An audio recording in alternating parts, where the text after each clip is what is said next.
네, 지난해 대구에서 산후도우미가 한 달 된 신생아의 뺨을 때리는 장면이 공개됐었는데 추가 피해자가 있다는 주장이 나왔다고요? 네, 지난해 10월이었죠. 대구의 한 가정집에서 60대 산후도우미가 아기가 운다는 이유로 뺨과 머리를 반복적으로 때리는 영상이 공개된 적이 있습니다. 그런데 최근 온라인 커뮤니티에 같은 산후도우미에게 학대를 당한 추가 피해자가 확인됐다는 글이 올라왔습니다.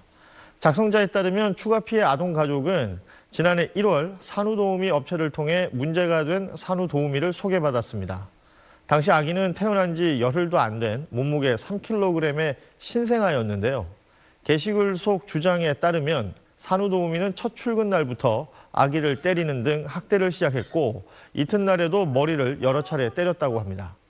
지난해 처음 학대 의심 영상이 공개됐을 당시 해당 산후도우미는 경상도 사람이라 손놀림이 거칠었을 뿐 영상이 과장됐다고 주장했었는데요. 피해 사례가 더 있다는 주장이 나오면서 논란이 커지고 있습니다. 또 유사한 피해 사례가 없었다고 했던 소개 업체의 해명도 의심을 받게 된 상황인데요. 글 작성자는 확인된 피해 가족 외에도 더 많은 피해가 있었을지 모른다는 점이 가장 두렵다며 정부 인증이라는 이름 뒤에 숨어 이런 일이 반복될 수 있다고 분노했습니다. 피해자들은 이 사건이 조용히 묻혀서는 안 된다며 철저한 조사와 가해자에 대한 엄중한 처벌, 업체의 책임 규명을 촉구하고 있습니다. 누운 채 발을 휘젓고 있는 아기에게 산후도우미가 다가갑니다. 거칠게 아이를 끌어당기더니 50일도 안 된 아이를 목도 받치지 않은 채 겨드랑이만 잡고 들어올립니다. 정부 지원을 받고 신청한 도우미에게 아이를 맡기고 집을 비웠던 아이 엄마는 방에 설치된 CCTV로 이 장면을 보고 바로 집으로 갔습니다. 너무 충격받아서 그걸 보고 은행 업무를 못 보겠더라고요. 자리에서 다리 쭉 펴고 핸드폰 하시면서 아기를 안고 계시는 거예요. 혹시나 하는 생각에 돌려본 CCTV엔 다른 장면들도 담겼습니다. 아기를 품에 안고 휴대전화를 보던 산후도우미는 아기가 칭얼대자 거칠게 흔들더니 뺨을 때립니다. 혼자 분유 젖병에 꽂아놓고 자리를 이탈하신다거나 이런 너무 문제점이 많아서 아기 뺨 때리는 건 정말 안 되겠다 해가지고 또.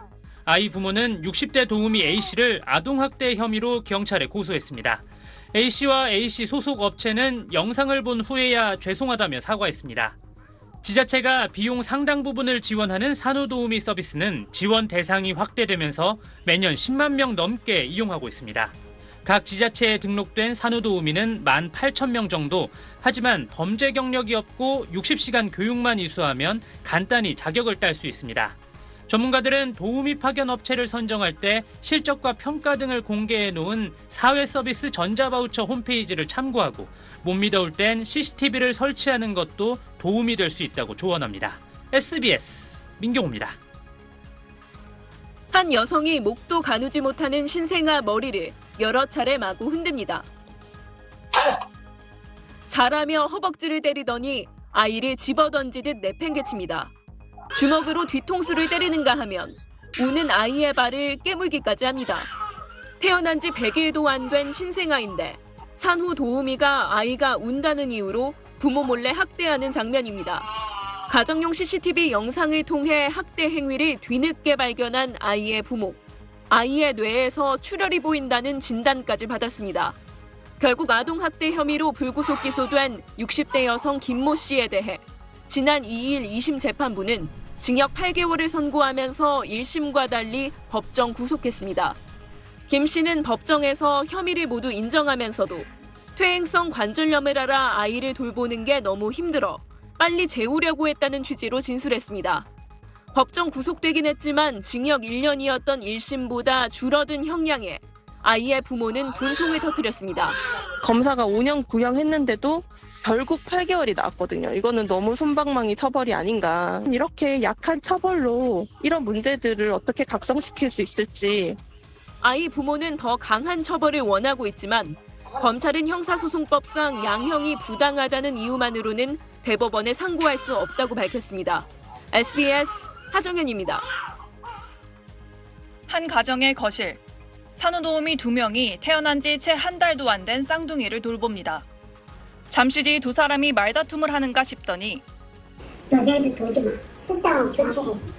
한 명이 다른 도우미의 머리를 향해 주먹을 내리치다 안겨있던 아이의 얼굴까지 강타합니다. 너 지금 뭐 하는 거야? 애기를 갖다가 이렇게 때리면. 아이 엄마가 잠시 안방에 있던 사이 벌어진 일입니다.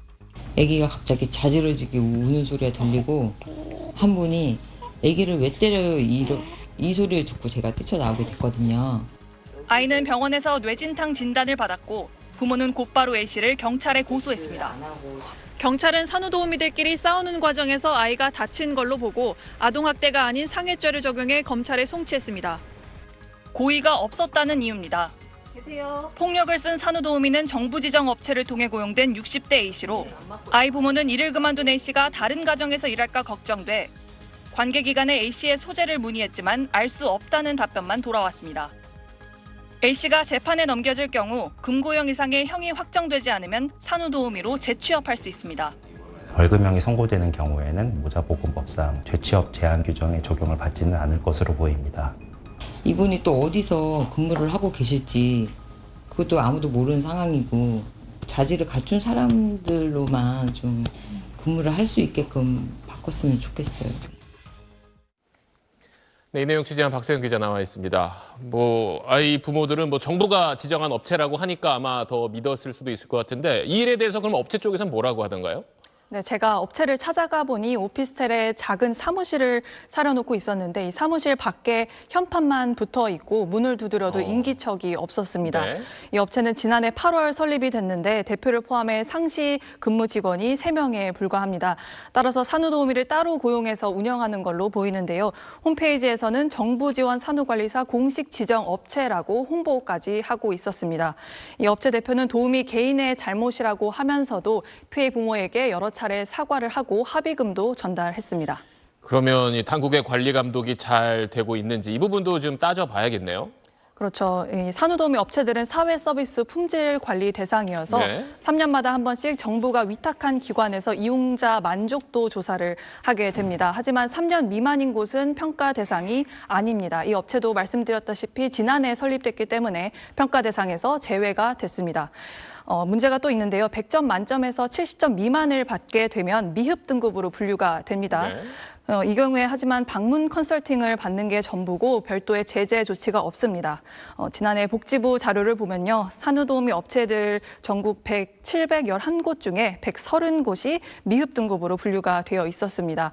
품질 관리가 목적인데 정작 이 신생 업체들은 빠져 있고 낮은 등급을 받더라도 별도의 제재 조치가 없어서 그대로 운영될 수밖에 없는 상황인 겁니다. 네, 아기들이 다치는 일은 더 이상 없어야겠습니다. 지금까지 사회 박세은 기자였습니다.